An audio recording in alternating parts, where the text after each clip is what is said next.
이재명 대통령님을 무대 위로 모시겠습니다.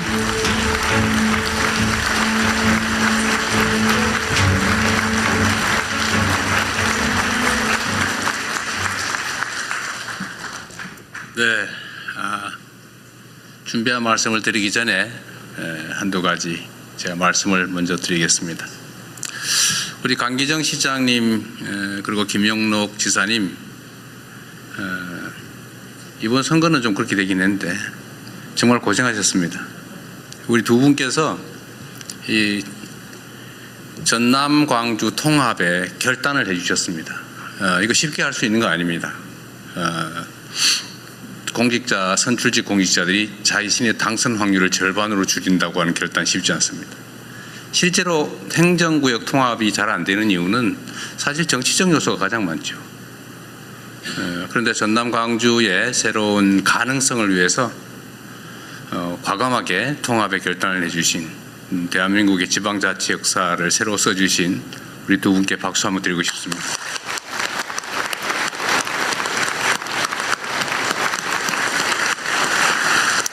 의전팀이 왜 두 분을 이렇게 멀리 떨어뜨리는지 모르겠어요. 네. 어쨌든 정말로 큰 결단해 주신 거 감사합니다. 이게 사실은 이번 이 투자 결정을 이끌어낸 주요 동인이 됐습니다.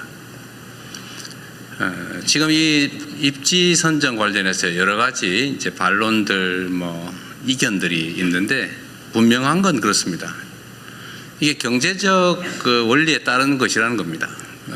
전 세계적으로 인공지능 산업 발전에 따라서 이제 메모리가 절대적으로 부족해지고 사실은 용인이나 또는 평택, 화성 이쪽에 기존에 계획된 공장 부지로 충분할 거라고 지금까지 생각해 왔는데 최근 갑자기 전체적인 예측이 아까 그림에서 본 것처럼 수요가 폭증하는 상황이 됐고 물량이 부족해서 지금 일부 산업에 황폐화가 걱정될 만큼 심각한 공급 부족에 시달린다고 합니다. 이게 단기간이 아니라 아주 길게 이어질 거라고 하는데 결국은 또 추가의 증설이 필요한 상황이 됐습니다.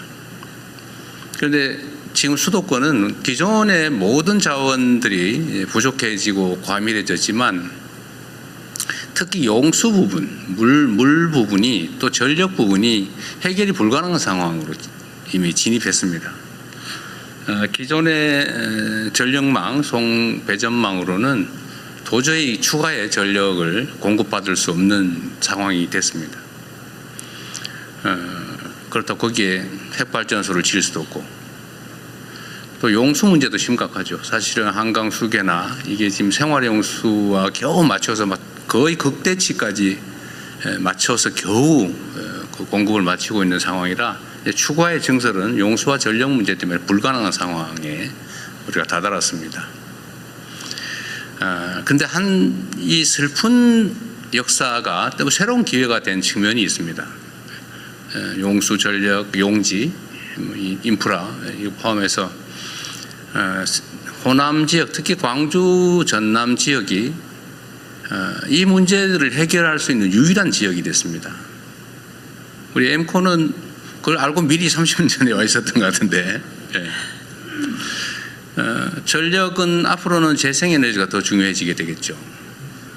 그런데 이 전남, 광주를 둘러싼 서남 해안, 풍력, 태양광이 매우 풍부하고 잠재력도 높고 특히 김영록 지사께서 정말 아리백 산업, 아리백 성취를 위해서 정말 애썼잖아요. 아리 300까지 하고 있다고. 그런데 거의 이제 아리 200 됐다고 하는 얘기를 들었어요. 그죠? 한 반 정도는 남는다. 근데 앞으로 3배까지 남겨서 산업을 유치하겠다고 아주 오랜 기간 준비를 해 오셨습니다. 그래서 전력 문제는 여기가 해결할 가능성이 매우 높아졌고 특히 재생에너지 공급 여력이 충분하다라는 게 하나 갖춰졌고 용수 부분은 지금 사실은 사실상 이 호남 지역을 개발해서 배제하면서 농업도시 비슷하게 관리해 오는 바람에 이 수자원 관리가 엉망진창이고 낭비되고 있었습니다. 이걸 조금만 조정하면 어제 수자원공사 사장 말씀도 그렇고 우리 기후환경부, 에너지환경부도 마찬가지 의견을 냈습니다만 지금 당장이라도 63만 5만 톤 정도는 가용하다. 앞으로 혹시 더 증설된다면 한 130만 톤 정도 일간. 이것도 뭐 조정을 조금만 더 하고 준비하면 할 수 있겠다, 이런 판단이 들 정도로 방치된 것이 기회가 된 것입니다. 용지도 마찬가지죠. 뭐 다른 데는 복잡해서 서울은 땅 한 평에 뭐 공업 용지로 쓸래도 1,000만 원씩, 500만 원씩 하는데 사실 여기는 장기간 배제돼 있으면서 용지의 가격도 낮고 또 펀펀하잖아요. 딴 데 뭐 토목공사 하려면 아마 SK하이닉스 용인에 토목공사하느라고 엄청 고생하고 있을 겁니다, 지금. 근데 여기는 사실은 거의 평탄지라서 그런 비용도 좀 적다는 이점도 있죠. 지진도 없는 안전지대이기도 합니다. 그래서 이 모든 조건들이 지금까지 배제됐던 측면에서는 하나의 새로운 기회로 전환이 된 것이죠. 그리고 정부 입장에서는 매우 중요한 정책 목표가 있습니다. 지금처럼 수도권 일극 체제로 계속 가면 나라가 망한다. 반드시 국토를 효율적으로 제대로 쓸 수 있도록 균형을 맞춰야 된다는 게 저의 생각이고 많은 사람들이 동의하는 바입니다. 이번 국민주권정부의 핵심 과제죠. 국토 균형 발전을 통해서 포용적 지속 성장을 이뤄낸다. 피할 수 없는 핵심 과제입니다. 그래서 이 정부가 하는 역할 중에는 이런 객관적인 조건들을 잘 맞춰서 국토 균형 발전이 가능하도록 하는 것이죠. 그리고 또 한 가지 또 중요한 요소가 있습니다. 이게 그냥 이게 상황이 좋으니까 잘 가보세요. 우리 뭐 허가 신청하면 허가나 내드릴게. 잘 해보세요. 이렇게 해서 되겠습니까? 엄청난 인프라 구축 비용이 필요하죠. 예를 들면 그 수도가는 어떻게 할 것이며, 철도는 뭐 또는 도로는, 전력망은, 아니면 오폐수 처리 시설은 어떻게 할 거냐 대체. 엄청난 비용이 소요됩니다. 그래서 이 재정 지원도 필요한데 마침 또 우리 민영배 당선자께서 상당 부분의 기반시설 확보 비용을 통합시가 부담을 하겠다라고 해서 정부의 재정 부담도, 재정 압박도 상당히 줄어들 수 있게 된 것입니다. 이런 것들을 차곡차곡 하나씩 맞춰서 광주 전남에 가도 호남 서해 서남 해안으로 가더라도 손해가 아니라 훨씬 더 나은 기업활동 상황을 만들 수 있겠다라고 판단하게 만든 것이 정부의 역할이고, 또 그 점에서는 어느 정도 성공을 하고 있다고 보여집니다. 저는 여긴 광주니까 그 말씀을 한번 드리고 싶어요. 세상은 많은 사람들이 함께 모여 사는데 저마다의 욕망도 다르고 이해관계도 다 다릅니다. 그렇다고 모든 사람들의 욕망을 충족시켜 줄 수 없는 게 세상의 현실이기 때문에 이거를 적당히 잘 조정을 해야 돼요. 누군가 억울하지 않게, 어느 지역도 억울하지 않도록 또 합리적이고 예측 가능한 그런 질서를 만들어내는 게 바로 국가가 소위 위임받은 권력이 해야 될 일인 것이죠. 그런데 안타깝게도 우리 대한민국은 그러지 못했습니다. 역사적으로. 대한민국 정부 수립 이래로 불가피한 측면이 있지만 우리가 가진 자원과 기회를 한쪽에 몰아가지고 올인했죠. 수도권 영남에 올인했습니다. 그 결과 수도권 집중이 발생했고 지방 소외가 발생했고, 지방 소외 중에서도 영남과 호남을 차별하면서 약간의 의도도 있었던 것으로 생각됩니다. 한때. 그것이 물론 뭐 상당한 성과를 냈습니다. 산업화에 큰 기반이 됐겠죠. 자원을 효율적으로 한쪽으로 집중함으로써 효율이 생겼을 겁니다. 그러나 어쨌든 그 결과로 동서 간에 엄청난 차별이 발생했죠. 격차가 발생했습니다. 얼마나 서럽고 외롭고 슬펐겠습니까? 그 긴 시간을. 그런데 이 양무 호남 시무 국가라고 어떤 분이 말씀하셨는데, 이 민주주의라고 하는 게 지금은 이 경제 성장 발전을 위한 정말로 중요한 장치가 됐어요. 효율적이고 예측 가능한 공정하고 투명한 질서가 아니면 현대 국제 경쟁을 할 수가 없습니다. 그 비효율을 가지고 예측 불가능성을 가지고 어떻게 경쟁하겠어요?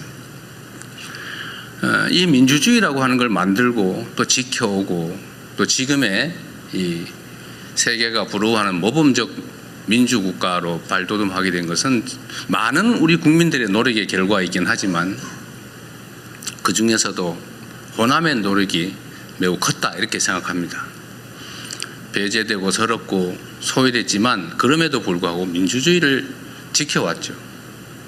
그 결과가 대한민국이 산업화에 이어서 민주화를 이뤄내고 또 전 세계적인 모범이 되었을 뿐만 아니라 합리적 경제 활동의 토대를 만들어서 우리 기업인들이 예측 가능한 상황에서 합리적인 최선의 결정을 할 수 있게 되었던 것입니다.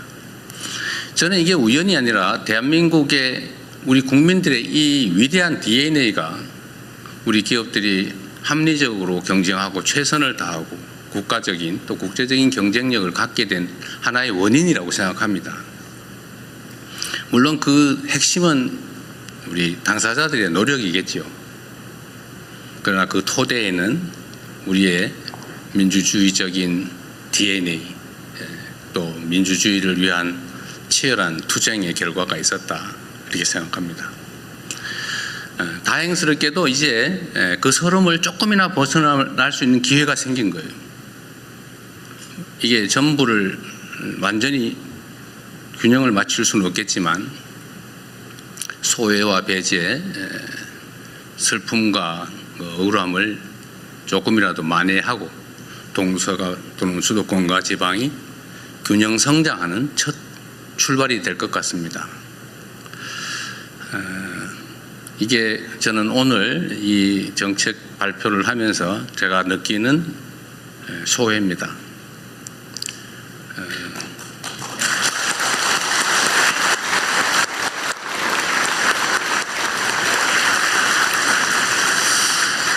앞으로도 우리 대한민국은 그렇게 나아가야 될 것 같아요.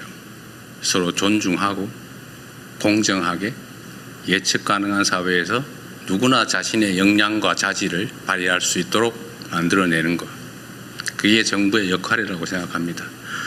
그리고 오늘의 이 서남권 투자는 우리 기업인들이 결단해 주신 것이라 우리 국민을 대표해서 특히 이 호남에 거주하시는 우리 국민들을 대신해서 깊은 감사의 말씀을 드리는 동시에 여기서 끝이 아니라 좀 더 효율적으로 기업에게도 유익하고 또 우리 국가에게도 유익한 우리 국민들에게 희망을 주는 그런 새로운 역사의 출발점이 됐으면 좋겠어요.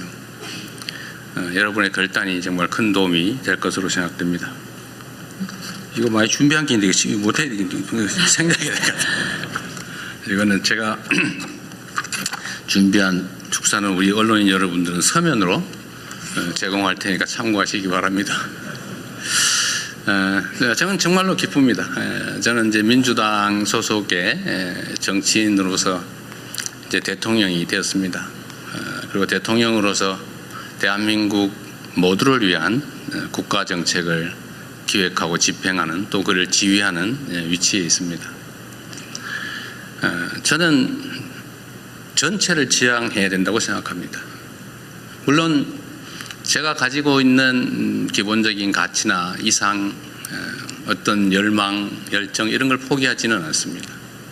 그 두 가지가 잘 조화되어야 되겠죠. 전체를 위해서도 유익하고 또 한편으로 우리가 가졌던 꿈이나 이상들을 포기하지 않아야 된다고 생각합니다. 아까도 제가 국무회의 때 말씀드렸는데 영남은 지금 인구가 1330만인가 그러고 이 호남은 지금 현재 500만이 안 된다고 하죠. 그러나 해방 이후에는 호남 지역이 인구가 더 많았다고 해요. 왜 그렇게 됐을까? 그건 우리의 아픈 또는 슬픈 축적된 역사의 결과죠. 이제는 조금이라도 교정을 할 수 있게 돼서 참으로 기쁩니다. 우리 이 지역에도 이제 새로운 희망이 생기면 좋겠습니다. 약속드렸던 것처럼 제가 직접 관할해서 집행을, 기획을, 총책임을 또 최종 책임을 확실히 지겠습니다.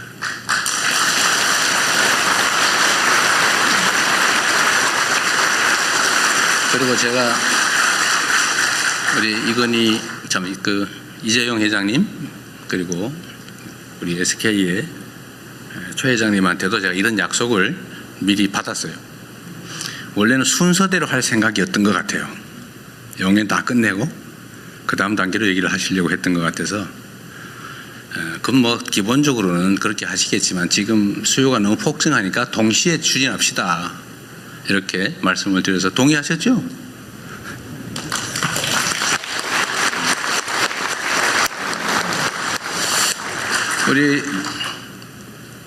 우리 삼정의 우리 사장님 이름을 제가 기억 못해 죄송합니다. 전용년. 네, 우리 사장님이 정부의 약속을 받고 싶어 하시잖아요. 그래서 아까 확인은 사살을 하시고 계시던데, 또 우리 민영배 당선자께서도 내일부터는 정부가 지원하게 될 최대 20조 원 안에서 한 5조 원쯤에서부터 20조 원까지 필요하면 다 쓰겠다 이렇게 약속하셨잖아요. 제가 우리 지방정부만 다 책임져라 절대 그러지 않을 겁니다. 적정한 부분에 비율 부담을 하기로 약속하셨는데 이런 현실적인 약속을 우리가 드리고 실제로 집행을 할 겁니다. 정말 얼마나 빠르게 이 일이 실행될 수 있는지를 제가 직접 체크해서 보여드리도록 하겠습니다. 그래서 이 동시에 진행을 해서 적정하게 이 지역에도 이게 그냥 정치인들이 하는 정책쇼 보여주기가 아니고 진짜구나 꼭 보여드리고 싶어요. 실제로 과거에 보면 그런 경우가 꽤 있었거든요. 막 서류로 막 퍼포먼스는 좋았는데 나중에 보니까 없어요. 잊어버리고 좀 말해도 소용없고 저는 그렇게 안 하고 싶습니다. 그리고 그렇게 하기에는 이 호남 지역이 너무 지금 심각해요.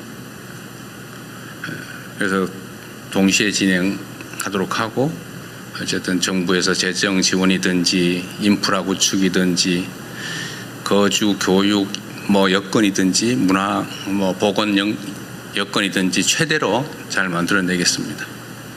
하여튼 저로서는 참으로 기쁘고 의미 있는 날입니다. 제가 대통령을 1년 조금 넘게 제가 재임했는데 여러 가지 보람 있는 일이 있었지만 이 호남에 대규모 투자를 하실 수 있도록 좋게 말하면 유도, 좀 심하게 얘기하면 유인, 억압 강요는 하지 않았습니다. 어쨌든 정부의 정책을 잘 조정해서 이런 환경을 만들어내고 기업의 결단을 이끌어낸 이 일이 가장 보람이 있는 일입니다. 제가 너무 즐거워서 말이 많았는데 감사드립니다. 그리고 전남 광주 특별 시민 여러분 축하드립니다. 네, 대통령님의 정말 깊고 솔직한 소회의 말씀 잘 들었습니다. 다시 한번 박수 부탁드립니다.